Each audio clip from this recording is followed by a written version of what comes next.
Hello everybody, my name is Lat Mackey and this is Sequence Break, episode number 14, Enchantress of Numbers.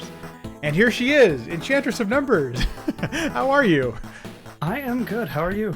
I am good. Let's do a quick intro first. And I was looking over your speedrun.com profile here, and there are so many games you have submitted for speedrun. Zelda 2, Tetris, a bunch of different Tetrises, Pyramid, Looney Tunes, Tiny Toons, I'm sorry. Do you have like a favorite game of any of the speedruns you've submitted? Probably Zelda 2. Okay. As you can see, there are a lot of different categories I've run of Zelda 2. There are the category extensions, all of them. My personal favorite, Yeah. the reverse boss order, which you've been recently grinding the last couple months. Yeah, that's one I really want to get into a GDQ at some point. So I'm definitely keeping my fingers crossed for that one. I'd love to see that one in there. Okay, so there's a lot to get to. So I asked Eon if she wouldn't mind. Perhaps we're going to record for a while here. We may split this up in a couple episodes. We may not, but we're going to be covering quite a bit. So if you're watching this live right now, get comfortable, get yourself a beverage. You may want to grab a sandwich. But if you're listening to this on the podcast, it may be split up into a couple episodes. And thankfully, Eon has agreed to do so. Let's first start with when did you start playing? What are your early memories of video games? How did you get into gaming? yeah, so I was the youngest. My sister is 5 years older than me, and my brother is 7 years older than me. So I was like 2 years old when we got a Nintendo. Whoa. And so like I'm fairly certain Super Mario 1 is my first video game, but I don't honestly remember that far back. So basically, as I've been playing video games as literally as long as I can remember. So yeah, just we always had the NES. I remember like as a kid watching my dad play Zelda 1. I remember when we got the Super Nintendo, watching my dad play SimCity. So and like my brother would always play a bunch of games and my sister too. And so it was just kind of like just the thing. Did you have any favorites growing up? I know my automatic assumption goes to some sort of Zelda game because that's the one I watch on your stream that you grind the most. But anything outside of that, or maybe it is that one. Yeah, I mean, Zelda 2 has since childhood been my favorite Zelda game, so that's the reason I run it. I also Tetris. I played a lot of Game Boy Tetris growing up. That was a big one. I played actually a lot of Mega Man X on the Super Nintendo. That was one. I got to the point where I would intentionally start skipping power-ups to try to make it more challenging. And so I have like aspirations of sometime doing like an any percent Buster only run of that. That is crazy. So, because as a kid, I never even heard of a speed run. So this is like amazing. You were already challenging yourself early on. Oh yeah, like I played Mortal Kombat Trilogy on the Nintendo 64, and I would like there were cheat codes for that, but there were some that would actually make the game harder. Yeah. Yeah. And so like there was one that made the towers basically entirely endurance rounds, so you're fighting like 2, 3, 4 opponents in one match, and I'd like play a very hard difficulty on the tallest tower. It's so funny you say that because I thought like Nintendo itself is already as challenging as it possible, in my opinion, as a kid. It was already like as challenging as it could be. You're already looking to push yourself further in that. Yeah, I guess I'm a glutton for punishment.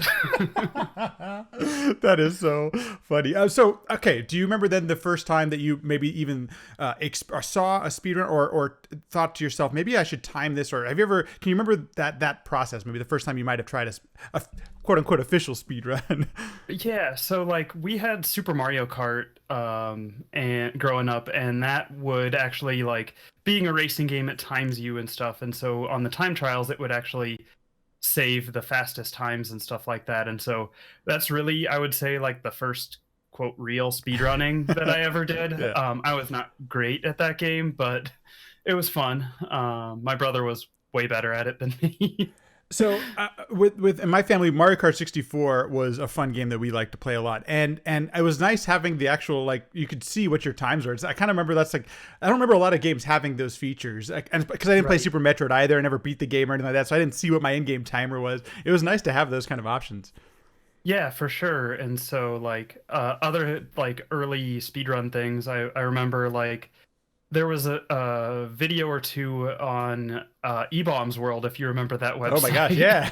back in like the 2005, 2006, something like The that. early aughts. Uh, yeah, yeah, and it was I think it was called like Japan Tetris Finals or something like that, and it was a video of TGM, and so that was like, oh, that's so cool, and that's crazy how fast it goes, and I want to do that. And then like a few years later, there was the that famous Super Mario 3 TAS. We didn't know it was a TAS at the time, but so I saw that one, and those were kind of the early things that got me into it. When I saw that SMB3 TAS, I actually tried to replicate it. I got like I was able to do like occasionally I was able to play level 1 at about the same way that the task did it, but That's the one we could try to get a little bit close, but it's funny you mentioned right. that because that has come up quite a bit on this podcast about people who have, oh my gosh, and now Origin wants to install on me right now. People have mentioned it quite a bit. The Super Mario Brothers 3 task and how that's kind of, it seems like it's one of the early viral videos for video gaming of that kind of style that I can remember, like retro games and stuff. Right. Okay, so what was then the so if you okay, so you tried playing one. When was the first? What was the first speed run that you actually like submitted to any leaderboard or decided to record and go through the process? Yeah, so that would have been Tetris the Grandmaster. My first GM game was like a 12-minute and 24-second or something, I want to say. I don't remember exactly. I could go look up on the forum post where I posted it and track that down. But that was back in like August 2015, I want to say. So um so that was my first one, and I was, pretty gung ho about the Tetris at that point. So that was about all I was playing. Did you have your screen name at this point? I did, yeah. So I'd actually I picked my screen name I don't know, probably in 2014 at some point. And yeah, it's so Enchantress of Numbers is a reference to Ada Lovelace. It's actually a nickname of hers, and she was a mathematician and the first computer programmer. And so it's kind of an homage to her, and like because I studied math, I like it a lot. I had aspirations of like getting a PhD in math, and I got real burned out on school, and so I became a software developer instead. But I still really like math, so it's I don't know. That's just kind of the origin story there. Faye says that Ada Lovelace was the greatest of all time. Yeah. It's interesting that you have the math background because I have such a love-hate relationship with math. I wanted, when I got to college, I wanted to challenge myself with math. So I took some sort of calculus class that I can't remember what it was. But I remember that at that point, I was not going to pursue math anymore because it kicked my butt. But there's a real, I think there is some, interestingly enough, there's some real creativity and some beauty in math itself and some of the things you can accomplish with math. For sure. Yeah, that's like a lot of that stuff's not real apparent in particularly math through high school. That's all about just like, you learn the formula, you learn how to solve the problem, and you just sort of plug and chug and go. And Right. that's a lot less interesting. But once you start like getting to what we affectionately call real math, where you're where you're actually doing proofs and learning the concepts and applying it to, sure, maybe at first you're not discovering new math, but you're figuring out what those relationships are and why the you why various things that you learned in your classes actually works and stuff like that. So I think that stuff's fascinating. The couple of people who I know who have gone on to do high level math, who maybe majored in math or did some of that, it's not surprising anymore. But the creativity that they have, it's really interesting. They're into art. They're into all these things that really open the mind to the creative side of it. And at first, back in the day when I was younger, I just stereotypical math. I think it's 5 plus whatever. There's definitive answers to math, and when you get to the high levels, it's pretty awesome that there's creativity associated with it. yeah, 'cause especially like at the higher level, it's less about like the answer and like this is the answer to the problem, but rather like communicating how you arrived there, and because the steps that you took to get to the answer, that's the interesting stuff, and that's the stuff that you like. If you apply something like the pigeonhole principle in a different, unique way, then like someone sees that and they're like, oh, I can take that and apply it in this other completely different area, and to achieve the result I've been working on, stuff like that. So no, I think it's really cool. It's also, I'm glad you mentioned your background a little bit in software development, because there is a common theme among speedrunners. Maybe you've noticed, but there are a fair amount of software engineers, software developers, all these different type of disciplines within the speedrunning community, which I think is awesome. That's probably why we have randomizers and stuff like that. oh, for sure, yeah, that's like it also from like the technical standpoint, that's why I like things like glitches and stuff. Like I like to understand sort of the nuts and bolts about why the wrong warp happens, or how you corrupt the memory to do an arbitrary code execution. Like all of those kinds of things are just fascinating to me. So well, I think that's so cool, and that I think segues us quite well towards Tetris discussion here. And so what we're going to try to do is Eon was nice enough to let me play on her Tetris the Grandmaster machine at AGDQ 2020. But my Tetris fascination, one of the only reasons I picked up the Switch was to play Tetris 99. No joke. I am not very good at the game, but I'm fascinated by everything that, like, this is a game that is decades old now and is still just as fun to play as it was decades ago. Okay. So, uh-oh. You still with us? Yeah, okay. Sorry. I guess my computer, I upgraded the operating system recently, and it's a little aggressive with with the power settings. So sorry about that. I'll just try to make sure to keep moving the mouse or something. It's quite all right. The video and the audio did not cut out at all. You're still with us. Okay. So you mentioned your first Tetris experience. What is it about Tetris that appeals to you? Yeah, so I like how basically each game is different, because the piece sequence is random, so you're always reacting to what it's giving you, and even if like you do happen to get the same starting piece sequence or something like that, as you play and accumulate experience and stuff, and that influences the way that you stack. And so like if you gave me the same piece sequence of a game that I played a year ago and you gave me that same exact piece sequence today, I'm sure I would play it completely differently. And so like it's different every time, and there's just always a fresh challenge. There's there's also just something like soothing about the patterns and like stacking blocks. Well, and then hearing what you've just mentioned previously about math and things like that, I can see the connection there between that. So I was looking, as I was doing some research for this, according to a Wikipedia article I found, there's something like 100 in the teens, 114, 120 different official and unlicensed Tetris games out there. Can you tell us what some of the differences are between different types of Tetris? Sure. So like one of the big things that's different about so a lot modern Tetris games have standardized a lot of these things, and so the differences tend to be talking about Tetris games kind of pre 2000, maybe 2005, somewhere in that era. Before that, there were the Tetris company hadn't really like clamped down on what the official guideline was. And so before that, there were differences, like whatever the randomizer was going to be in the game, how it chooses the pieces. You pick any two games from before about 2000 or so, and they're all going to have different uh, systems for picking the pieces. Like NES Tetris uses it's frame based, and so it's about like the frame that the piece locks down, and it keeps track of one piece, the most recent piece you got. It remembers that, and if it rolls that same piece, it tries to roll again, and but then it'll just give you the next piece no matter what.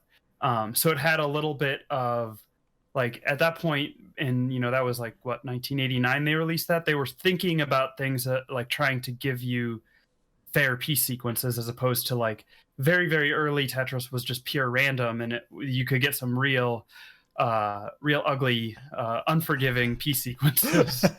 But then you look at like well, Sega Tetris was a game it's an arcade game. It was released in Japan. That one, it was quite a bit different from NES Tetris that we had here, where like in NES Tetris, you basically have what we call lock delay, where when the piece touches down, it basically locks down. You have like a little bit of time to maneuver to get like a T-spin in or something like that. But Sega Tetris gave you a little bit of window to maneuver the piece before it locked down. And that was kind of like how NES Tetris was the popular Tetris in the United States or North America. I don't know about Europe. I would assume it was the Tetris there too.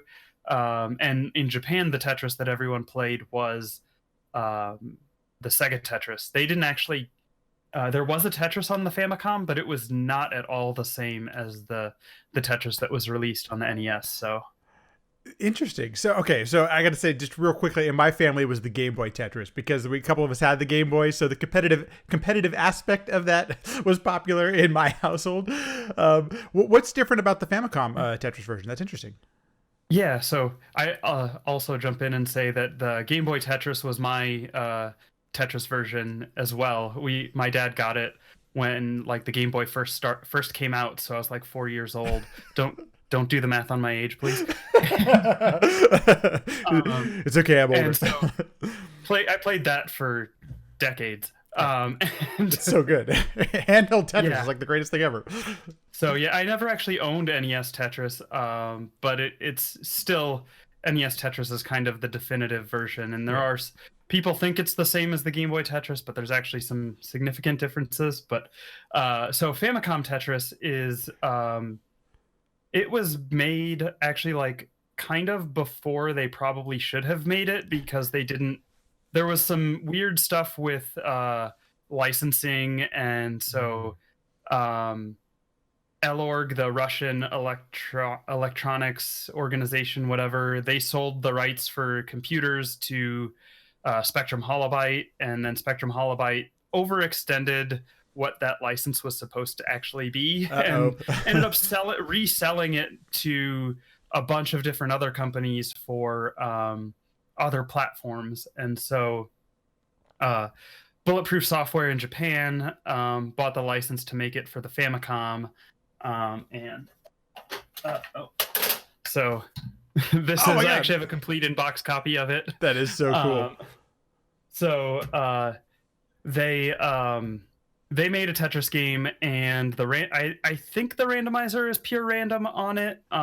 It has lives, so you can like top out 3 times before the game ends. It has really weird concepts in there that you just don't see in Tetris, like in any other Tetris game, really.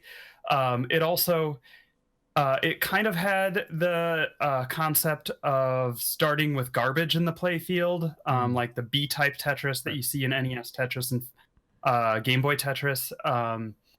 And so it was 25 lines you had to clear to pass a level in Famicom Tetris. Also, the controls are garbage.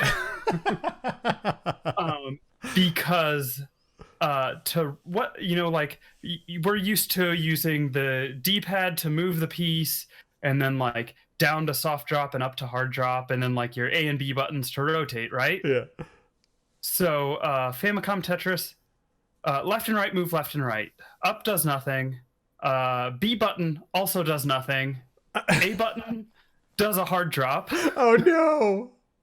and the down button rotates your piece, and you only have one rotation direction. And Who the hell thought that was a good idea? Hank Rogers. Yeah, well, that's of course. Oh my god, that sounds like an experience. I may have to try this because it sounds god awful. Yeah. Oh, and if you do play it, like, please make sure you don't map the controls to something that makes sense. No. You've got to enjoy the pain. Yeah, you have to play it that way. Epic D, I Did Your Monkey in the chat says, so many card trips with Game Boy Tetris and a link cable. If you had brothers or sisters, that was the way to do it. If you had siblings, being in the car, Game Boy Tetris, that was the way to go. Yeah, okay. that was... My sister was the champion at Game Boy Tetris as a kid, and so no. Of all people, my mom and dad were the best. And as kids, losing to your parents was just like in video games was the worst thing in the world. So we stopped playing the parents after a while. You mentioned it that you owed. We saw on if you're watching this on the video, the Famicom cart of Tetris. What? How many Tetris games might you own? And would you mind sharing with us some of the variants? Yeah. So I own. I actually haven't gone and updated my catalog with my most recent acquisitions, but I've got something like 23, I think, different Tetris games. So yeah, I can share on the video some interesting ones that maybe are a little bit less well known here in the West. I got a lot of Japanese ones because that's where they released a lot of the cool ones that we just never got. So it's a common theme that Japan gets a lot of cool games that we don't get. Yeah. So there's Tetris 2 plus Bombless. So this is not the Tetris 2 that we got here in North America. That is not really a Tetris game. It's kind of like Dr. Mario / Tetris hybrid, but with really weird pieces. This one actually has a legitimate decent Tetris game in it, but then it also has Bombless, which is a super fun game mode, also very awful and difficult. So another good one, Tetris Battle Gaiden, is a Super Famicom game. So it is like a Tetris fighting game. You have like different characters that you can pick that have different special moves, and you clear orbs on the screen to get to be able to like use your magic powers and stuff like that. So here, this is Tetris the Grandmaster. There we go. So this is what the actual arcade PCB looks like. At the bottom here is the JAMA Edge. It's so cool. And then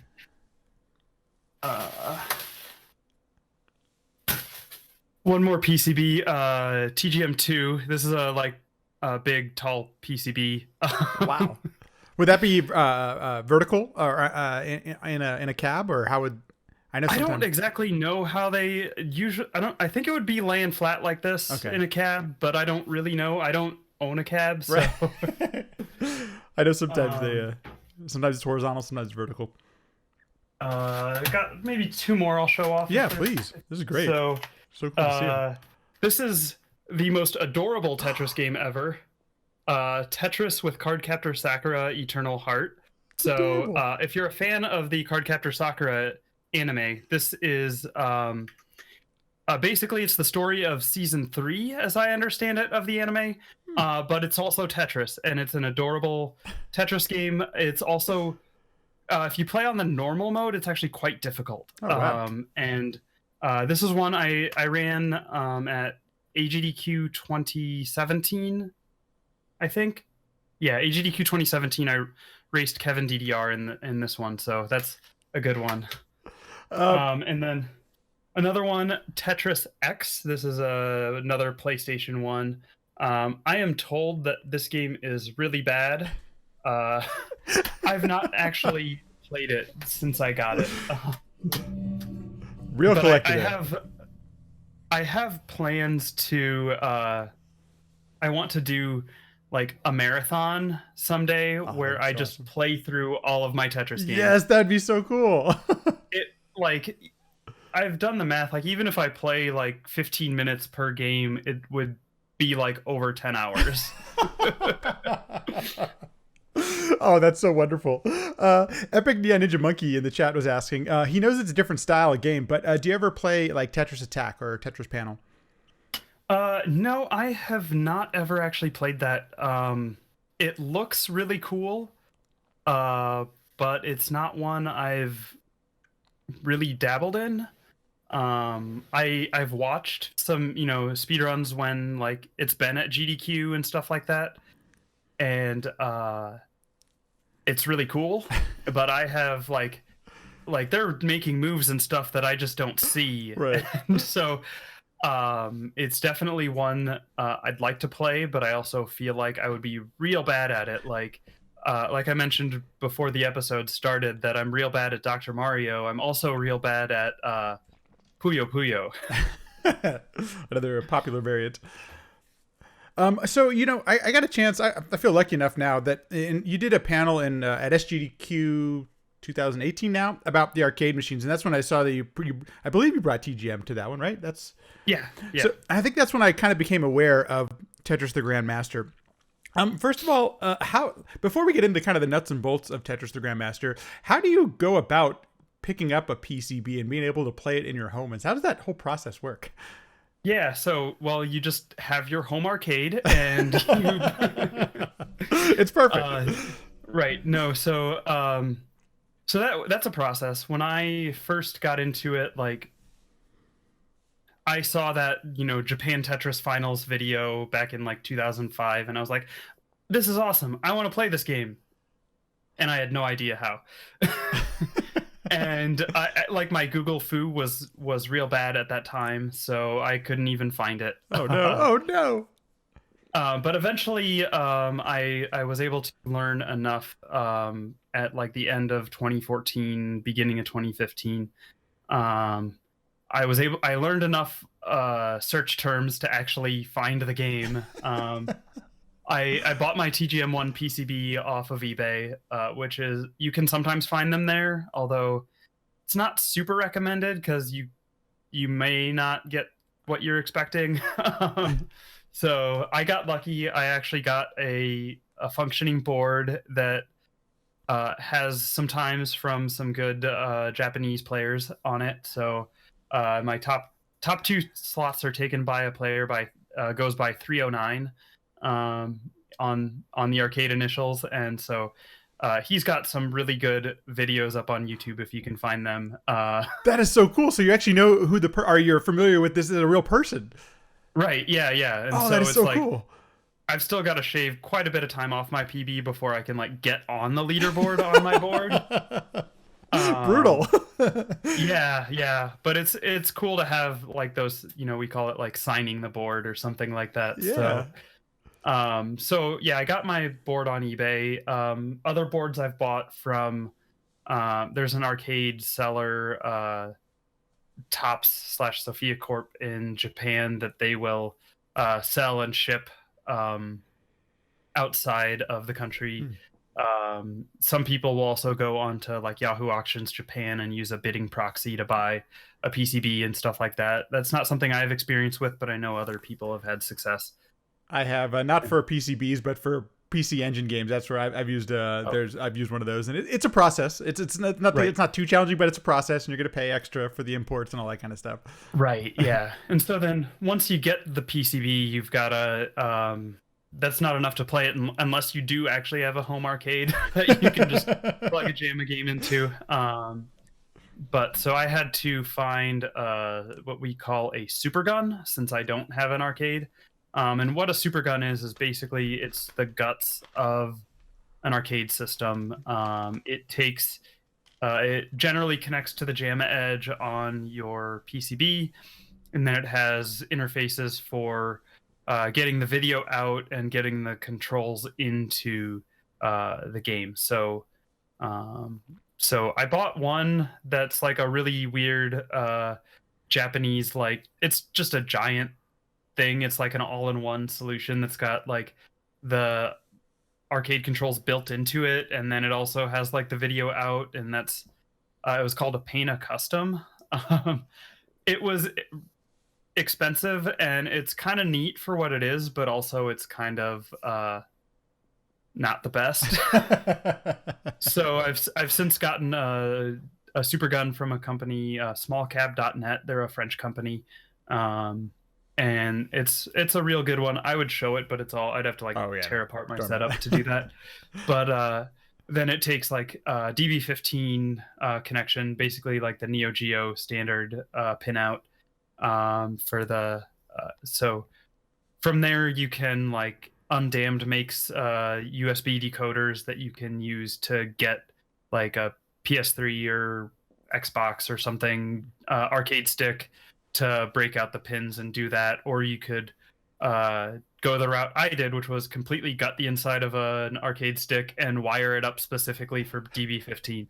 Um, Oh my god, how long did that take? I don't know, an afternoon. Oh, okay. Was it too crazy? No. Not too bad. So you can see here, this is my arcade stick. There's a DB15 port on there. There's also an RJ45 port because I wired it up to with an MC Cthulhu so I can play our console games on it. So Because why not, right? right.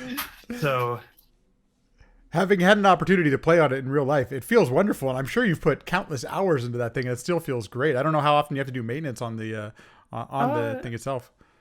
not too often. I do have to do some stuff with. I need to put some diodes in there to isolate the MC Cthulhu because when playing TGM3, the way that uses a different standard, it's newer than the JAMA standard, and so the way the controls work, somehow the MC Cthulhu messes it up and it just doesn't work. So I gotta like isolate the two paths in there.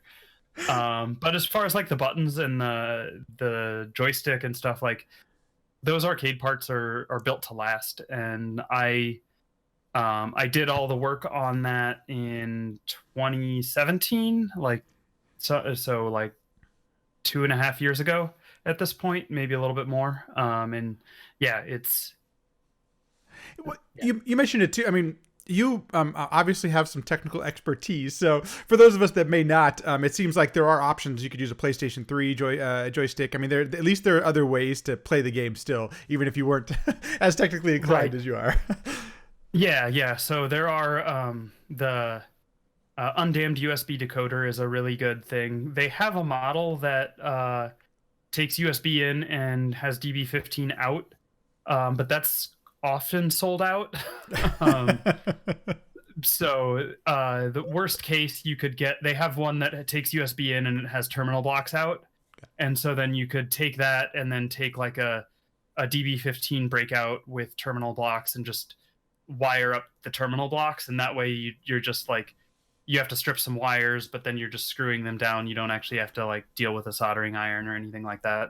You know, this is a great play to do a great place to do a quick plug too, because if you're at all interested in any of the arcade stuff, and I didn't know anything about this, let me highly recommend Eon's and Lizstar's panel they did at SGDQ 2018, because they show a lot of the hardware. They go in, they get just as geeky for that, and it's really kind of a great starting place if you're at all interested in this, because like you mentioned, sometimes at least when I started, I went down the rat hole just a little bit, and a lot of the stuff was that I found that I was interested in was in Japanese, and it was a little bit challenging, some of the language barrier stuff. So I appreciated having some resources for that. Oh, for sure. And like when I first got started, I had no idea what I was doing. So please learn from my mistakes. There you go. So you don't make those same mistakes. I'm happy to help out with anyone wanting to get into this kind of thing, because arcade stuff is really cool, but it is a little bit impenetrable. So oh my gosh, it seems like everything is a different standard. There isn't. I mean, I know there are, but there seems like nothing cooperates with anything. Right. Okay, so let's. So what exactly is Tetris the Grandmaster, and what kind of makes it unique in the world of Tetris? Yeah, sure. So usually, like when we do exhibitions and showcases of TGM, we kind of compare it to NES Tetris because they're both kind of classic Tetris games. But I did mention a little bit earlier the Sega Tetris, where it lets you like have some time to maneuver the piece before it locks down. And so TGM was actually kind of a spiritual successor to Sega Tetris. So rather than being like um, NES Tetris, where it's like you clear 10 lines and you advance a level, and then it speeds up, and then all of that stuff. TGM advances the level with every piece that you place and every line that you clear. So the levels go advance very, very quickly, which allows for a more dynamic speed curve. It allows for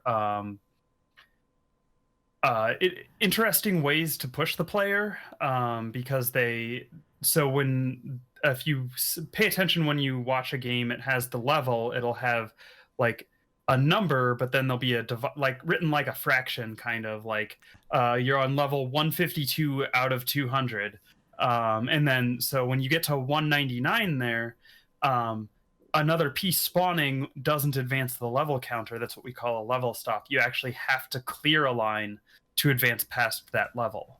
And so that's kind of an interesting concept, especially when it comes to a speed run, because like if you're doing a score attack, well, you could use that time to stack up. So then you have all these blocks on screen that you can start, comboing down or clearing Tetrises to get points. But in a speed run, you don't want to do that. And for the speed run of it, like the idea is that you want to finish as fast as possible, just like any other typical speed run. Right. Okay. So, and the other thing is, this actually has an end. So, which was not at all common for Tetris games back in. So TGM1 was released in 1998, but for really anything before like modern guideline Tetris, there weren't really many game modes that had an end. It was basically just play until you top out, play as long as you can survive. Exception being like B-type in NES Tetris or something like that, but that was a much shorter game where you're only trying to clear 25 lines. And I noticed that there's a competitive mode, there's a 2-player mode right. as well, so it seems like there's different game modes within Tetris the Grandmaster itself. Right, yeah. So in TGM1, so from the title screen, it doesn't show that there are a lot of game modes, but there are a lot of things are hidden behind button codes, and so you can get to a bunch of different interesting game modes that way. In later versions, TGM2 and TGM3, they added sort of a menu so you could select your game mode that way without having to rely so much on those button codes. But yeah, it's the other things that are kind of different, like NES, the piece touches down, it locks. TGM, you can maneuver it a bit. TGM also introduced this concept called wall kicks. So basically, like if you've ever played a Tetris game, you might think like, oh, it'd be really nice if I could rotate this piece under this overhang or something like that, if it could just sort of slide into there. And a lot of classic Tetrises don't let you do that.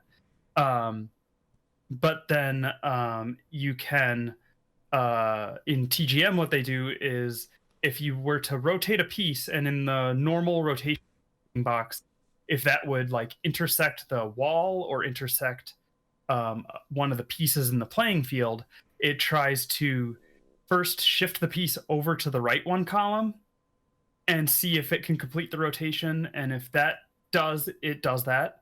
And if it fails, it will see, well, what if I shift the piece left one column and then try to complete the rotation? Does that succeed?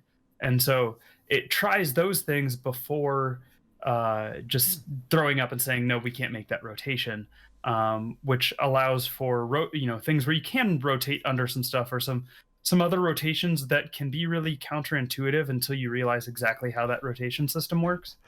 It's nice to hear you talk through it, because when I watch you speedrun the game, all of that stuff is happening so fast that I just like, how are the pieces able to move in ways I've never seen before? This is crazy. Right. Yeah. And that's what's going on. And so like modern guideline Tetris takes that to the extreme, in that I don't remember the exact order for how it processes those wall kicks and stuff, but it also, in addition to wall kicks moving left and right, it introduces ceiling kicks and floor kicks moving up and down. And so then the piece, like we joke, they call their rotation system the super rotation system, or SRS. I like to joke that it's the sudden relocation system. Because like, and as someone who has not played a lot of guideline Tetris, have no intuitive concept for how pieces are going to behave when I get into those situations. Right. Right. I can really imagine how much it throws a fork into your normal thought process if you're so used to things that rotate in a specific way. Right. Epic once again asks, where does TGM ACE on X360? Oh, on Xbox 360 fall in the TGM series? Yeah, so the TGM Ace, I think that was also released in, I think that was like 2005 it was released. I could be wrong. So that one is it's not generally regarded as part of the TGM series by the community.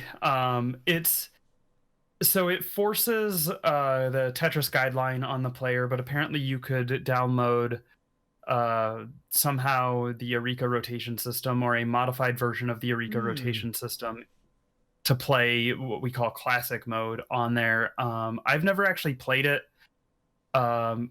I'm told it's actually not a bad game, but it's very different from TGM in the arcade. And so I don't know a lot about it. I just know that it's a thing and that it was only really released in Japan. And so you had to have like a Japanese Xbox Live account in order to actually like do anything with it and all that stuff. So, well, and that was going to be one of my questions, is because there is a barrier to entry to play this game. First of all, you need to go to an arcade that might have one, or have you get your own hardware. So, are there ports, or it doesn't sound like there are there any ports? Yeah, so there are a couple of community games, like fan clones or whatever. Textmaster is an old one that's been even older than that. There was one called Heberus, or I think that's how you pronounce it. I don't know. That's a real interesting one, but it's not super accurate. Then Textmaster for the longest time was the gold standard, and it's quite a bit more accurate.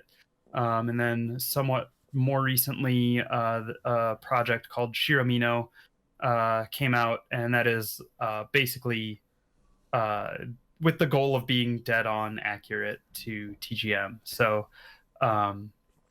that's the one I typically recommend to people to pick up. There's also there is some emulation that you can do through MAME. We have a fork of MAME called Shmup. Well, the Shmup MAME is a fork of MAME for shmups, and then someone at some point forked that and made a forked Shmup MAME to make a TGM version that is designed basically specifically to run TGM.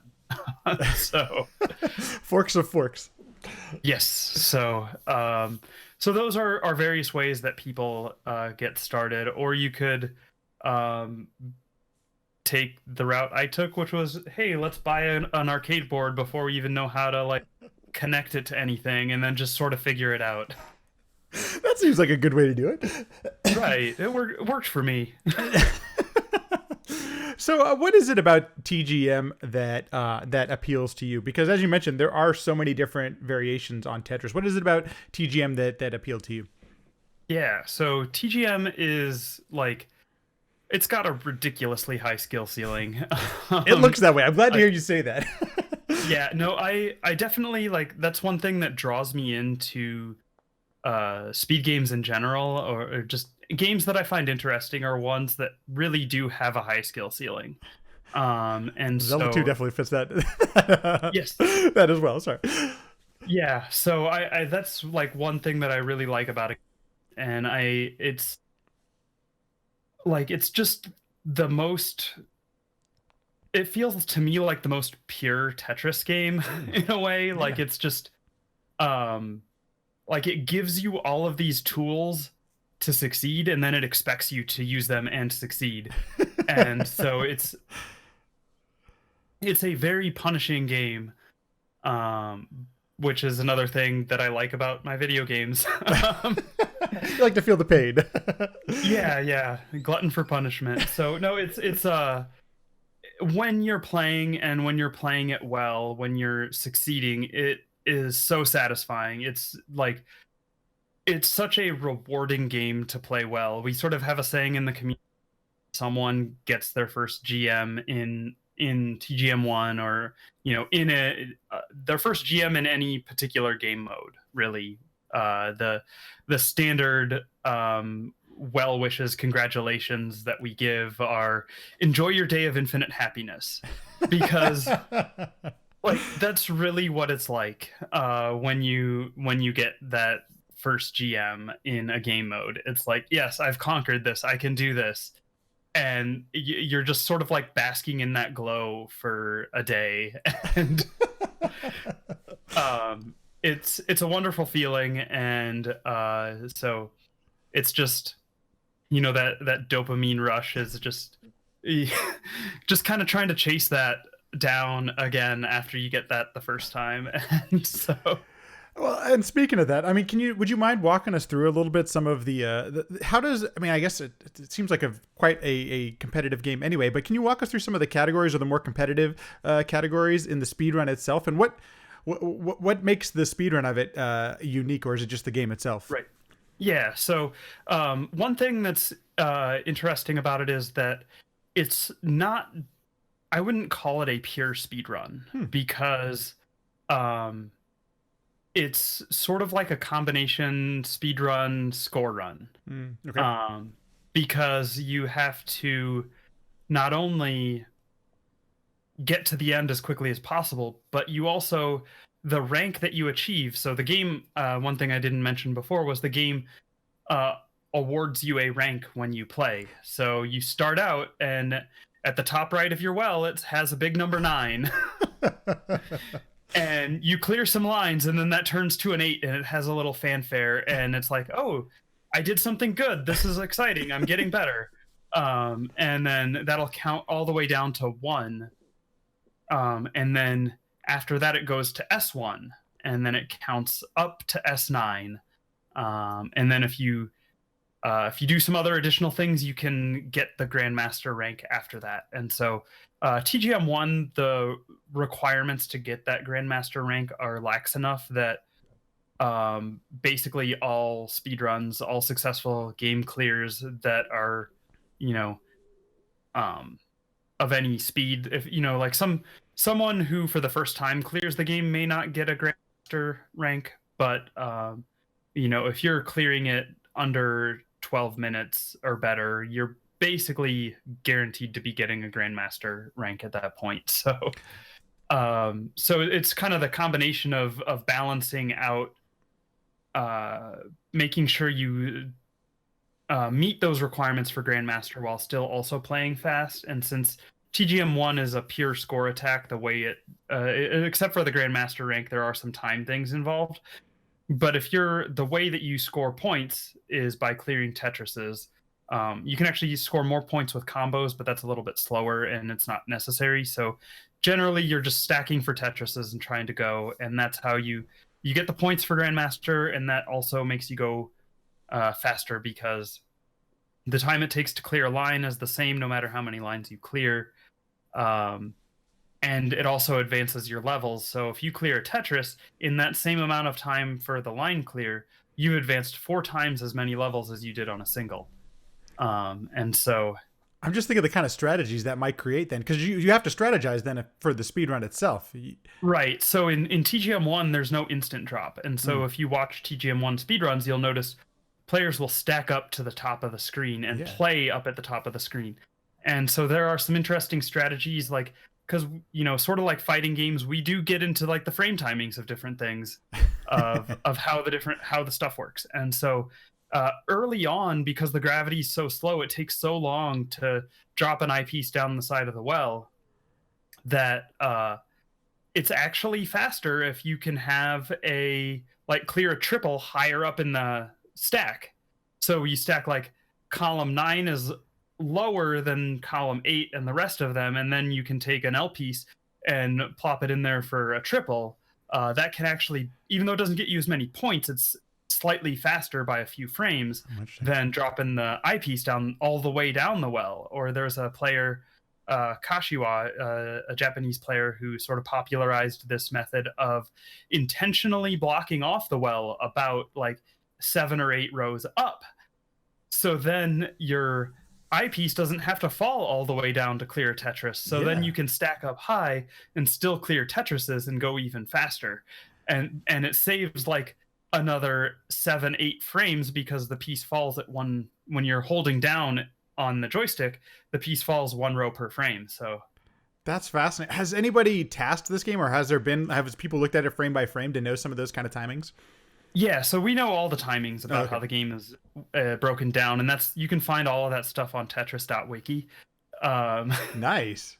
yeah, and so we have all of those frame timings down there. There have been some task projects. I don't have links or anything handy on them, and I don't remember specifically which categories have been tasked, but also like tasking arcade stuff is real difficult, Ooh, and there's yeah. not a lot of good task tools built into MAME, and Mm-hmm. so it's a lot of the people who have done it have kind of built their own tools and haven't really shared them around very much and stuff like that. And So I've heard that many a times from the taskers about how MAME specifically doesn't, there's the frame by frame tools don't exist the way they do in BizHawk and some of the other things.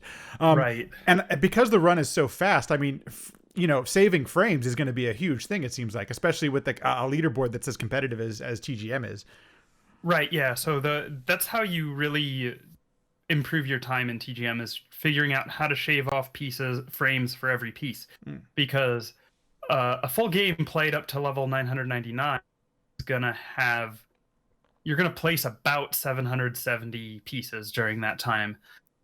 It could be more, could be less, depending on how your line clears and your level stops go.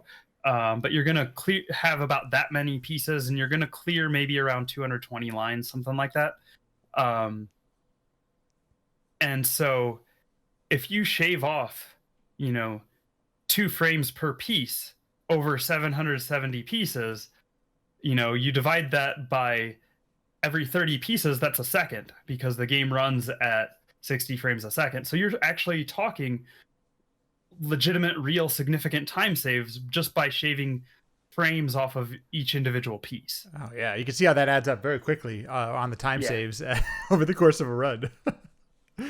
uh, so I think it was just a few months ago on Twitch. I was watching the Tetris Championships, and it was NES Tetris Right. and anything. Does anything like that exist for TGM? So, not quite as big. There's an arcade. I don't know if they're still doing it. So this arcade, Pier 21 in Kodaira Prefecture, I think, in like Tokyo. Um, I think they rebranded to like Retro Hmm. Pier or something, or I don't know exactly what they rebranded their name. I don't know if they're still running the monthly TGM tournament that they had run for years. But they had a monthly tournament that they would run. They called it the Masters, Hmm. and it was a Good TGM1 name. tournament. And in order to even participate in the tournament, you had to be a GM ranked player. Oh wow. And you can see up on YouTube, they have all kinds of videos from the tournament, and like it's just 4 TGM windows like captured in like a square grid. Yeah. So there's uh, as many as 8 people playing at Oh once, my and they gosh. do it.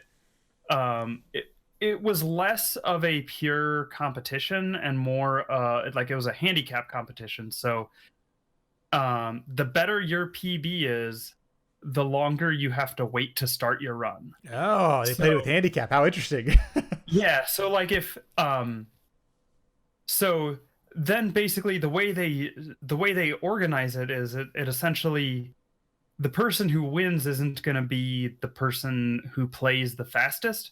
It's going to be the person who most consistently plays near their personal best. Oh wow, interesting. That's actually, I think that's actually, Um, that seems like a fair way to do it. To try, if right. there is to try to handicap everyone on a Yeah. similar playing field. Well, and it like because if you played basically based on pure time attack for that, like the upper limit for getting a grandmaster is 13 and a half minutes. The world record is like it's under 9 minutes. It's like 8 minutes and Oh my 46 seconds god, or not something even like that. close. It's yeah. So I mean, there's a huge Yeah. skill gap between achieving a GM and the world record in this game. Like it's ridiculous, and um, so it's the only way to really make it an interesting and fair competition, because if 777, who's the world record holder, is entering the tournament, then I mean, there's like four other people in who could potentially enter who'd have a chance at winning. Right. Like, No, I think that's so cool, and it's one of those things where personally, at some point, I need to venture to Japan just to experience some of these things, right. because there's arcade clubs, there's all these different things going on in Japan that I wouldn't even have known about had it not been for Twitch. But Right. it's really cool they have a competitive scene that has something like this going on. So okay, so there, I doing some research. I noticed there are some sequels to TGM, and I've seen you play them on your channel. Could you walk us through a little bit of them, and what are some of the what are the differences in the sequels? Yeah. So 1998 was TGM1. TGM2 was released in 2000. And so TGM2 is it introduces what they call Sonic Drop, which is a non-locking instant drop.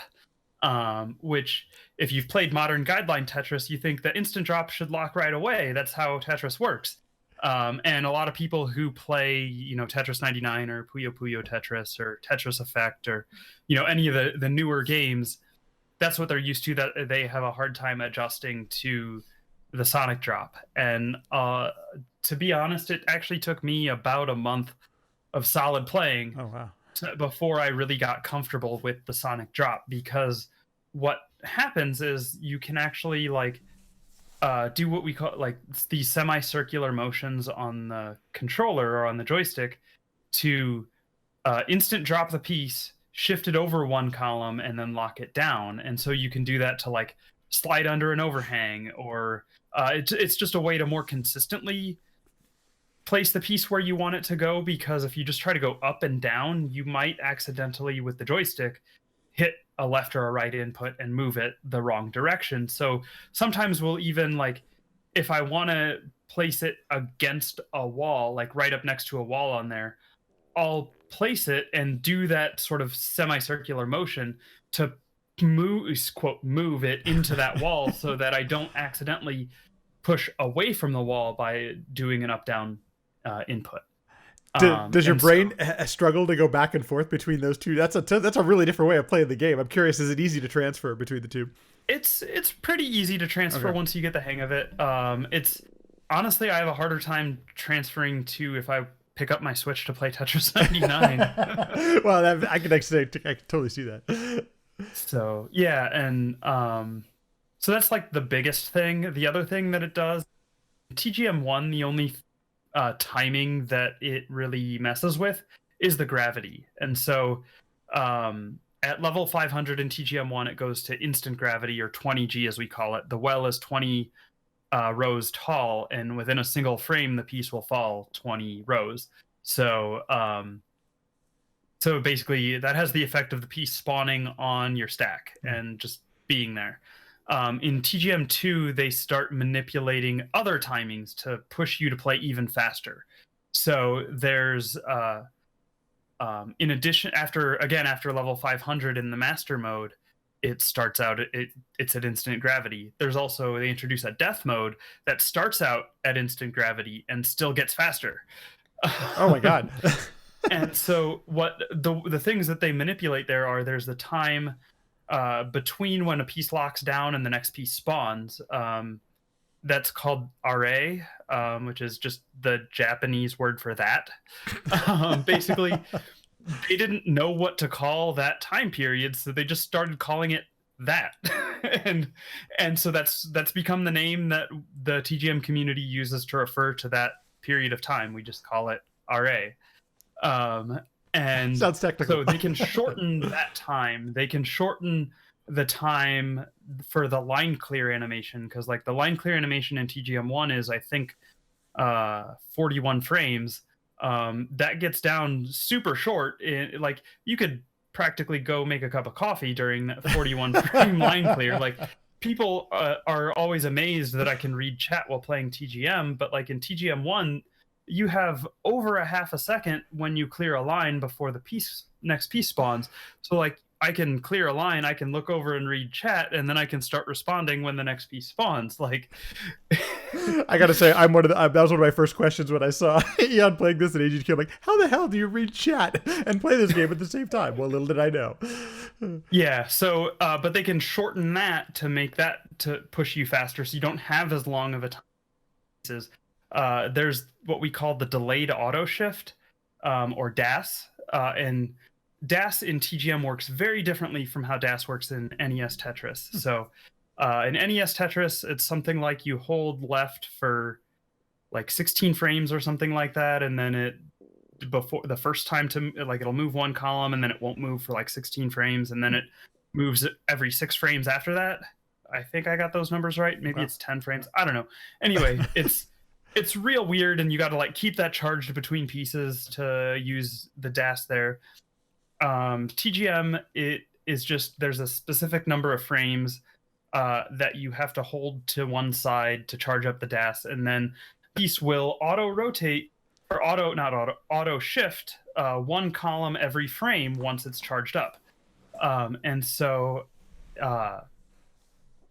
you can actually charge that up in that RA period between when a piece locks and the next one spawns. But they can sort of, if you shorten the amount of time that you have to charge up that delayed auto shift, that gives the game a more slippery feeling and makes it feel faster. There's also in TGM1, when a piece touches down on the playfield, you've got 30 frames or half a second. The game runs at 60 FPS. You got 30 frames to maneuver the piece before it automatically locks down no matter what. Modern Tetris, you can spam rotate and it won't lock down. Not so in TGM. The only way to reset that 30 frame timer is if the piece falls vertically a row. Then that 30 frame timer will reset. So That makes for some interesting challenges, but I could also see how you could not abuse, but exploit that for speedrunning purposes. Like there's some real things you can do there to make it quick. Yeah, and so they make that timer short too. So like TGM1, you get 30 frames there. By 1200 in Shirase and TGM3, that gets down to 8 frames that you have there, and so which is borderline unplayable. So, yeah, that's like, oh my gosh. So yeah, they do a lot of those things, manipulating that to push you to play faster. They also make the GM requirements much more stringent in TGM2. You have to clear so many Tetrises every 100 levels. And the first 5 sections, your time can't be slower than 1 minute and 5 seconds. Okay. To put that in perspective, in TGM1, you can average it's somewhere around 1:21 or something like that per 100 level section to still meet the GM requirement. Definitely more forgiving. Right. So you have to be like 65 seconds per section, and then after that, it starts comparing your time for the section to the previous section, and you can't be any more than 2 seconds slower than the previous section. Oh my God.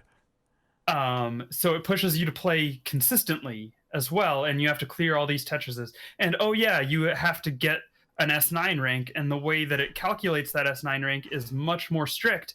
So it's it's just they just cranked it up to 11 in TGM2, and then after that, if you meet all of those requirements, then you get the credit roll, and where in TGM1 the credit roll is just kind of like a victory lap, and you have fun and whatever, and you don't even have to play it out. TGM2, if you clear the game, there's no guarantee that you're gonna be on pace for a Grandmaster rank. So it has just clearing the game gives your score a green line under it, and so that having that green line means you completed the game, and that's going to rank it above any game of the same rank that didn't finish. But if you survive the entire credit roll, if you're not on pace for a Grandmaster, after 5 seconds, after a piece locks down, it turns invisible. It's still there, you just can't see it after 5 seconds. And so if you survive for, it's like about a minute, technically because of the frame rate of, I think it was supposed to be a minute, but because the game runs at a different frame rate, it's actually about 1 minute and 1 second. Like a minute and 1.68 seconds. Oh, jeez. Is how long you have to survive that, and then you get an orange line, and the orange line is above the green line. And what happens then is, if you meet all of those requirements, instead of being 5 seconds for the piece to turn invisible, it's instant. As soon as the piece locks down, it turns invisible. We call that the invisible roll or the M roll. If you don't survive the M roll, you get a rank of M. And then if you do survive that credit roll, you get a green line Grandmaster. And if you clear at least 32 lines during that and survive, you get an orange line Grandmaster. And that's the highest rank you can get in TGM2 is an orange line GM. Going along with the theme of how you keep challenging yourself, I can see why you enjoy this game, because it seems like it really just cranks up the challenge on everything that was established in the original TGM. Oh, it most certainly does. And then TGM3, Murdoch mentions that TGM3 randomizes the credits. True. So then you can't like even tell based on what's in the credit roll, what's coming up, how far along into the credit roll you are. Why would you need to know that? Exactly. And so TGM3 basically it takes away some of the requirements but then adds some other ones. It has a cool system where basically if you play the game enough, you'll see like at the bottom of the playfield it'll flash like cool with 2 exclamation points. Or if you're not doing so well, it'll flash regret with 2 exclamation points. You never want to see regret. I joke that I live my life like I play my Tetris, no regrets. And so in TGM3, when you get a cool, there's a couple different ways you can get the cool, but the cools that matter are based on your time from 0 to 70 or 100 to 170 or whatever, those 70 level sections. You have to play those at a consistent speed. Mm-hmm. So it's you can't be more than 2 seconds slower than you did that 0 to 70 in the previous section. And if you're within that timeline, you get cool, and that gives you a full grade promotion. And it skips you 100 levels in the speed curve. What? Oh my god. Yeah, so it's got a dynamic speed curve. Oh geez. And then because you can get these additional grades from the cools, they added another set of levels in there. So on top of going from 9 down to 1, S1 up to S9, they add M1 up to M9. Of course. And then after that, there are grades of Master, Master K, Master V, Master O, Master M, and then finally GM. And so there's no rhyme or reason to those letters K, V, O, M. You just kind of have to know that's the order, and they picked them because they sound cool. So, and then you have to it also adds a promotion system. It has an account, so you have to log in with your initial, and then it keeps track of the games you've played. And basically, if I start a new account on a cabinet and I play a handful of games, and I'm playing at an M4 level on average for that, it'll be like it'll give me this like fanfare thing or whatever when I start the game, and it's like promotional exam, and then it puts like this gold border around the well, and then it's like, okay, promotional exam for grade M4, and you have to play on that game at least a rank of M4, and that's how the game starts. And so you have to play at least that rank to get like that as your qualified rank. Wow, that's just insane.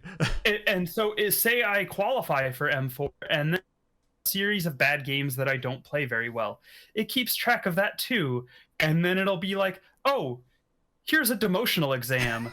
If you don't play at least this good, we're gonna rank you down to M3. Oh my god. This is so brutal. Just telling you you It's so suck. You've been evil. sucking And recently, so. and so then what it does, you can't even achieve the Grandmaster rank until you clear a GM qualifying exam. Wow. So if you play at a GM level, the game has code. It's like, oh, you're not qualified GM. We're ranking that down to a Master M, and Wow. and you, in order to get that GM promotional exam, it's somewhat random, but in order for it to even have the chance of giving you that promotional exam, at least 4 of your last 7 games you've played have to be at the GM level. Of course. Of course. So, Wow. yeah. Brutal. But I appreciate that they decided to push the difficulty curve through the sequels. Because why have sequels then if you're not going to do anything different to them? Exactly. And they built on, I mentioned death mode briefly, where that game mode in TGM2 that starts out instant gravity and gets faster. And that's just a brutal test of Tetris. The analogous game mode in TGM3 is called Shirase. And it, instead of, well, it starts out at instant gravity and gets faster. But it has some other new gimmicks that it throws in there at you.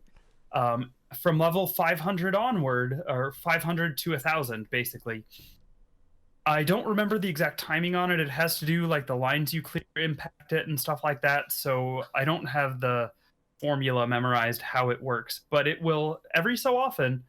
And I believe that it gets faster as you progress through, the more quickly it does this. But it'll take the bottom row that you have on your stack, and it'll copy it and just add that as garbage from the bottom. Okay. So that really encourages you. You're playing fast, which is hard to keep a clean stack at instant gravity when you're pushing yourself to play very fast.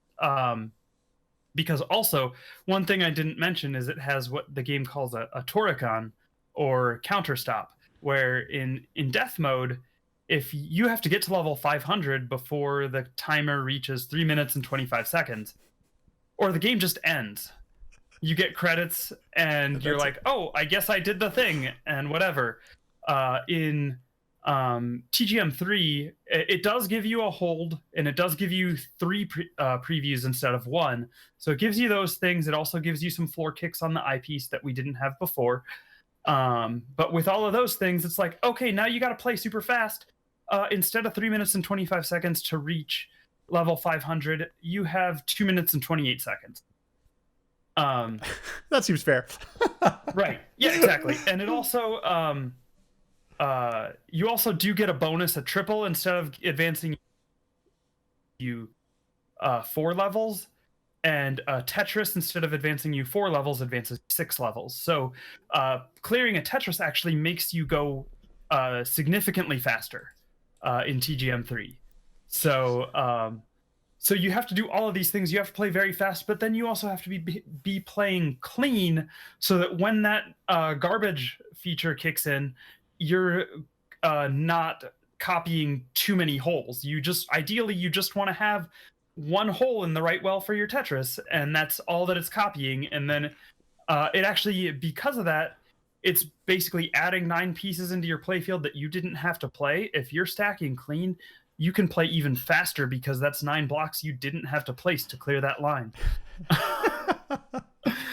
And then after 1000, this is the only game mode that goes beyond level 999. Yeah, I was about to say, I didn't know any of them did. Yeah, so after level 1000 in Shirase, it goes to bracket blocks, basically monochrome square bracket blocks. So like the square brackets on your keyboard. And those, it's kind of a throwback and homage to the original Tetris that Alexei Pajitnov made on the Electronica 60 Russian computer.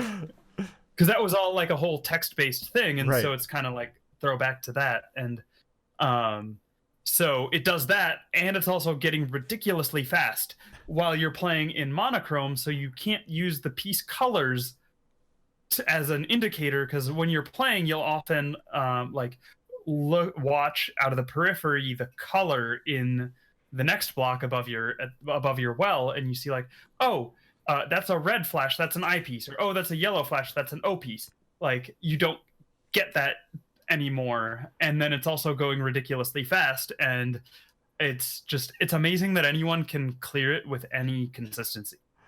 Murdoch providing a visual representation in the Yes. chat. We appreciate Yeah, that. and so TGM3 also introduces world rule, which was pushed on them by the Tetris company, and that's the super rotation system. And so if you do Shirase with world rule, those bracket blocks are green. If you do them in classic rule, those bracket blocks are gray. Oh, interesting. Yeah.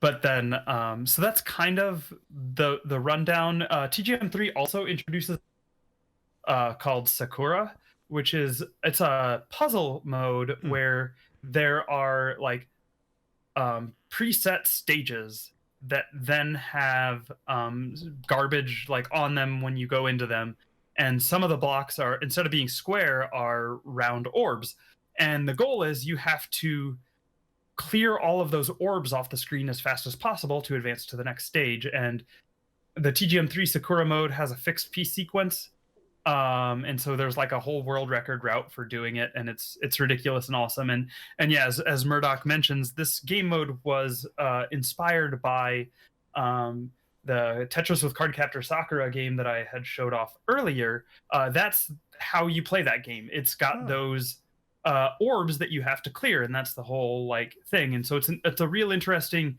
different take on Tetris. You're using Tetris mechanics, but you're not playing Tetris in the traditional sense. And a little history there, the Cardcaptor Sakura was not an original idea on its own. That was actually inspired by a Sega game called Flashpoint, which was a Sega arcade game, so which is an arcade PCB that I do not own, but it's on the list that I want to get. So. Yes.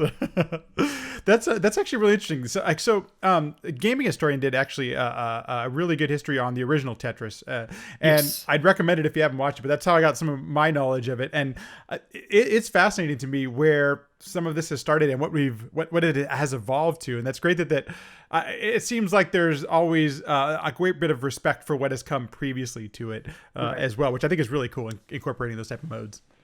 Yeah, and that's like another thing I didn't mention. There was the whole concept for 20G in Tetris, like that instant gravity. That actually, as far as we know, came from a Sega Tetris fan game made by a Japanese developer for the Sharp 68K. Called so it's called like either Tetris Semi-Pro or Shimizu Tetris, where the Shimizu I think is the name of the developer. But he also spells Tetris in the actual Russian characters, not with like the fake ones where we have it with the backwards R or whatever that you see sometimes. Yes. So it doesn't look like it says Tetris, but that's because it's not written in English. And so that was a real interesting project because it introduced 20G, but that was also with Sega Tetris rotations that didn't have wall kicks. Ah, well, there you go. Yes.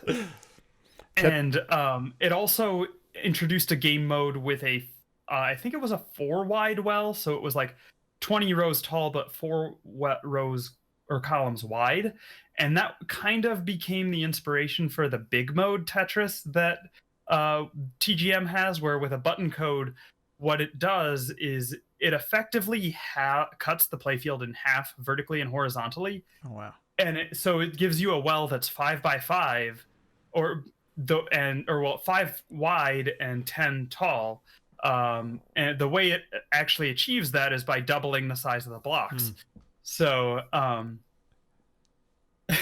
and so then that's a real fun game mode. It's also brutally difficult, and there's only a handful of people who have ever gotten Grandmaster in big mode in TGM. In TGM2, the game will not let you get a Grandmaster with that, so S9 is the highest you can get.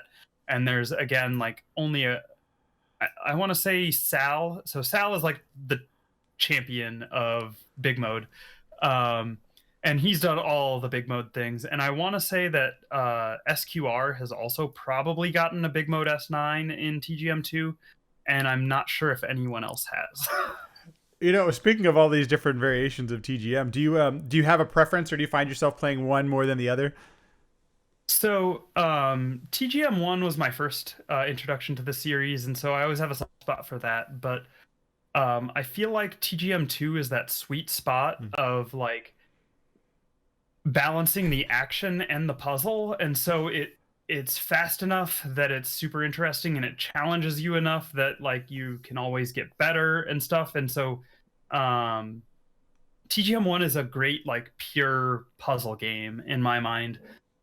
um One thing I totally forgot to ask too. Why is the joystick the preferred playing device for TGM? yeah, so that mostly comes down to the fact that it is an arcade. Hmm. So it would be in arcades on cabinets, and like I know Pier 21 has a cabinet that is set up with a hitbox layout on it. Um, but basically, if you're going to see it at an arcade, you're going to have a joystick and buttons, Hmm. and that's why it's the preferred method. A lot of people can and do play like on a hitbox or on a keyboard and do very well. But like that, I sort of one thing I didn't finish my thought earlier Hmm. about the semicircular rotations Yeah. that you do to place the pieces in TGM2 and also TGM3. Um, that was a thing that's very fluid and comfortable on a joystick. It's not quite so much on a keyboard or on a hitbox. And the players in Japan, when they discovered this, they felt like it reminded them a lot about playing fighting games, and playing one character in particular is Zangief from Street Fighter 2. And so they actually named those like circular semicircular motions that you do on the joystick after him, and so we still call them Zangi moves.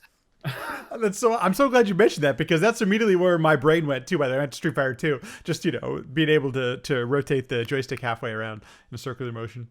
Here's the question from Murdoch in the chat. He says, "Is the recently released prototype Tetris on the Genesis Mini a Sega Tetris ruled Tetris game, or is it more of a world rule?"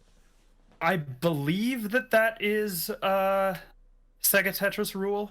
I have not actually played it or seen it, really, but I believe it's, yeah, what Cloudy Shoe says. It's the Mega. It's sort of like a hybrid. I think it has some of the things from the Mega Drive Tetris version that was released in Japan. It also has some of the things that were different that were in the arcade version. It's, from what I understand, it's not entirely clear to me what all is going on with that particular game. um, but it's one that I am definitely curious about, and so I might have to uh, pick up one of these Genesis minis to play it. So Well, and I think that it kind of starts to highlight the whole big picture of Tetris, and that is that there's so many different variations, and I still have yet to meet a person who has disliked their Tetris experience with whatever Tetris game they have. And I think that's I guess that's why Tetris is probably going to be around forever. It's just right. there are so many different ways to play it. It can appeal to anybody. Yep. Let's see. How good are you at secret grade? I don't even know what that is, Yeah, Murdoch. so that's a good one. So to explain what secret grade is, so with Sega Tetris in Japan, in the that was I think 1988 was when that was released. With Sega Tetris, the community just got so ridiculously good at that game that they invented ways to challenge themselves. And the thing that they started, or one of the things they started doing, was trying to leave a specific pattern of holes in the stack as you're playing. And so they basically trying to fill the screen with blocks, leaving a specific pattern of holes. And that pattern is one hole in the bottom left corner, and then one hole diagonally up from that all the way to the right, and then turning around and back to the left wall. And Wow. So, That's a and totally that's different way. the whole idea behind it, is to leave those holes and fill the rest of the screen with blocks. Hmm. And that was a community challenge. And I don't know. I've never seen that anyone has officially or legitimately done that, completed it on Sega Tetris, but that was a community sort of challenge that people would do. With Arika, when they made Tetris the Grandmaster, as kind of a nod to that community, they added in detection for that pattern. And so, um, if you try to do that on TGM, if you build enough up in that pattern and you top out, it will give you, it'll say secret grade and then give you a grade. Hmm. And so you have to complete the entire pattern to get a secret GM. Um, and so if you're one row below a GM, you can S, two rows S8, and so on. And so it's easiest to do that on TGM3 just because you have the multiple previews and you have the hold, and you get, there are some of the floor kick things that can also help out. So people like Kitaru can, when he was really practicing that, he could pull off secret GM on TGM3 somewhat consistently.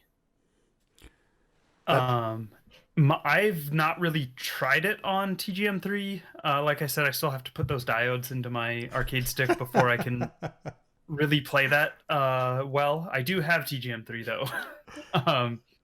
that's it. So it's much more difficult in TGM2 because TGM2 doesn't have, it only has one preview. The randomizer is also very different from TGM3. Mm. TGM3 is like, I've heard it described as kind of like a 35 bag with replacement or something like that, or maybe a 49 bag. I don't know. It's like, no, 35, I think. Anyway, it's like it has replacement in there, and it's drawing from a bag, as opposed to like TGM2 uses a 4-piece history with 6 rerolls to do it, so that randomizer is a bit less forgiving. And you only have one preview, you don't have any hold, so if you get a piece that you don't like, you just have to deal. And then TGM1 is even harder because you'll 4 rerolls in the randomizer instead of 6, and you don't have instant drops, so that makes it frustrating if you have to tuck a piece under an overhang or something. So my personal best is an S8, and I've gotten a secret grade S8 in both regular and reverse mode TGM. And reverse mode is when they take you input a button code on TGM1 that effectively flips the game 180 degrees. And so the pieces fall from the bottom to the top. And then instead of being, I sort of alluded to this before, but TGM is right side biased, so that's why we always stack with the Tetris well to the right side. And when you rotate the well 180 degrees, now it's left side biased, and so so it's a very weird thing. And I don't know if anyone has ever done better than an S8 in rev mode secret grade, but I kind of doubt it. And that's actually a game mode that I became the first person outside of Japan to get a Grandmaster rank in, which is probably my crowning achievement when it comes to Tetris. Well, as I was preparing for this, the recording today, I did watch your GDQ run, Rev mode, and my brain just breaks watching it. I just don't even understand how it works that way. I know it's only flipping upside down, but literally my brain breaks when I watch it. Oh no, I mean, my brain broke all the time. So basically, like, it was the closest I think I could ever come to like learning to play Tetris all over again. Because like, and the way I got into playing rev mode SGD in advance of SGDQ 2016, I was playing a lot of TGM because I was in the TGM exhibition there. And when I would get like frustrated, or if I needed sort of a mental break, from grinding TGM1 like crazy, I decided like, okay, I'm gonna do rev mode just as like a palate cleanser Right. or whatever. And and That's like how I'd you play a relax. game or two of rev mode and then it set my brain and then I could come back to normal TGM1 and then I had a game that I played and I was like, "Oh, I survived to level 500 and got an S3 like on rev mode. Like I can actually play this. Like maybe I should look into actually grinding this out." And so then by the time, yeah, SGDQ 2017, I had gotten that Grandmaster rank, and I got Rev mode accepted as a bonus game. That then the incentive got met, and I'm still a little disappointed with how I performed actually in the Rev mode bonus at GDQ. So It cracks me up how your brain works, though, that to relax, to get away from the TGM grind, you play rev mode, which is, in my opinion, brain breaking. But I could see how it does, it might refresh or reset the way that you have to think about certain things. So, yeah. so of all, I noticed that you're still grinding TGM to this day, Right. and I'm curious if you have it. Is there like a set goal in mind, or is it just the challenge of it every single time? You like what keeps you going in the game? Are there goals that you set? Yeah. Oh, I have all kinds of goals. I set very lofty goals for play video games. And so I have a goal. I want to get a Grandmaster rank in all of the game modes. And That's awesome. so I have not achieved that, so I will continue the grind. And actually you commented sort of at the start of the podcast that I've been grinding a lot of Zelda 2 lately, and that's true. But I think my plan is to sort of take a bit of a break from Zelda 2 and really try to focus on some TGM to take care of some of that unfinished business that I've got there. So cool, so awesome. Before we go, I do want to share that a personal story really quick, and that is that it hasn't happened too often. Only I'd say 2 or 3 times when I've been streaming that I will get a little what's the word, like when you're like a little celebrity shocked by somebody popping up. And my first experience was watching you, Eon, I can't remember which GDQ it was, but I remember you had an interview. So I remember seeing and hearing, and it's like, oh my gosh, this is the kind of person, like I really enjoy the way she's speaking about the games. And it was for Tetris, but I don't remember which one it was specifically. But anyway, so when you first popped up in my chat, I almost, my head almost broke because it was like seeing a celebrity in my chat. And I'm just like, oh my God, so I made it. Somebody I know is in the chat. So I appreciate having gotten to know you a little bit over the past months and times. And I thank you so much for doing something like this. I really do appreciate it. I'm just some nerd. It's cool. Yes, but you're a real person. Like, those are so cool. So if people... Yeah, no, I'm really enjoyed this. I'm excited for the episode to come out, and real happy to have met you at finally at AGDQ. Yeah, a real life in person. Yeah, so yeah, it was great to meet you there. I love the show. I've listened to all the ones that have been released. So. Thank you so much. I appreciate it. We're trying to improve the quality as we go along. I'm curious if people want to. Actually, I'm not curious. I know where to go. But if people want to find your space on the internet, where can people find you? Where would you send them? Sure. Yeah. So I'm on Twitch at EnchantressOfNumbers, or you can get there. I have a short redirect domain that's heck.tv, h-ck.tv, that'll send you right to my Twitch. And then you could also put socialmedia.heck.tv, so nice. twitter.heck.tv or youtube.heck.tv, discord.heck.tv if you want to join my Discord. Anyway, stop by, see me at any of the places or all of the places. I don't have an Instagram. She is on Twitter, and are you Eon tweets on Twitter? Yeah, EON_tweets at Twitter is where I am. Thank you everyone for listening and watching. If you're enjoying the podcast, please feel free to share it with family, friends, and leave a review on iTunes, Spotify, Google Podcasts. All of those go a really long way to helping out the podcast. Thank you so much. Have a good one.